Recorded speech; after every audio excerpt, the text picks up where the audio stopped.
zehri kesendir. İkinci imamım İmam Hasan'dır. Üçüncü imami haber aldım. Okudum Kur'an'ı, atıldı zihnim yaraya, kerbu belaya bari demeydim. Susu can verip deyir nur eynim, susu can verip deyir nur eynim. Üçüncü imamim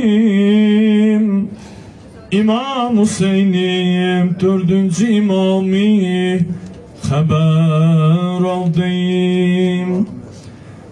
Azizim ey halefim kül sacidin, din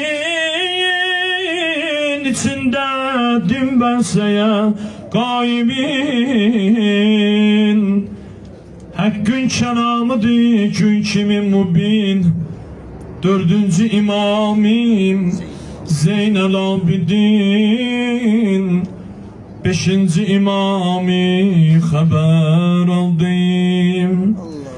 Arifler yer meclisle eyleşer agir, müşküleye düşmemiş Allah'ı sağır. Allah özüdür, her şeye kadir. Beşinci imamim Muhammed Bagir. Altıncı imami haber aldım. Elmide olupdur aleme haik, huzur-i paşine aliler layık. Edipdir dinini ümmete şahik. Altıncı imamim Cafer-i Sadık. Yedinci imami haber aldım. Salavat zikrediyor.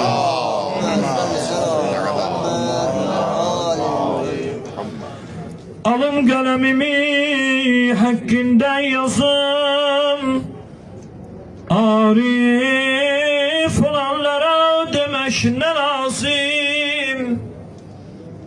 Kâr o Bağdat şehrinde olaydım özüm. Yedinci imamim Musa-i Kazım. Sekizinci imami haber aldım. Kulun namazımızı kalmasın gaza, kıyamet gününde verenler ceza. Matemlerde yolayak, saklayak ezan. Sekizinci imamim garibi İmam-ı Rızam. Dokuzuncu imami haber aldım. Bu isimler yer iki cihanda alidir.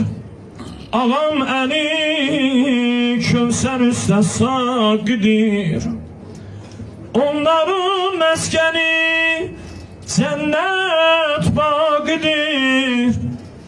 Dokuzuncu imamim Muhammed Tegi'dir.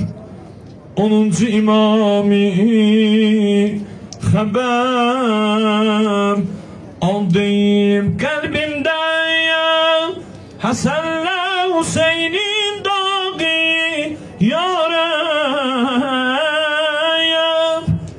efseldir İbadet her seher çağı. Bize kısmet olsun merhumatiyem, kısmet olsun o cennet bağı. 10. imamım Ali Yennagi, 11.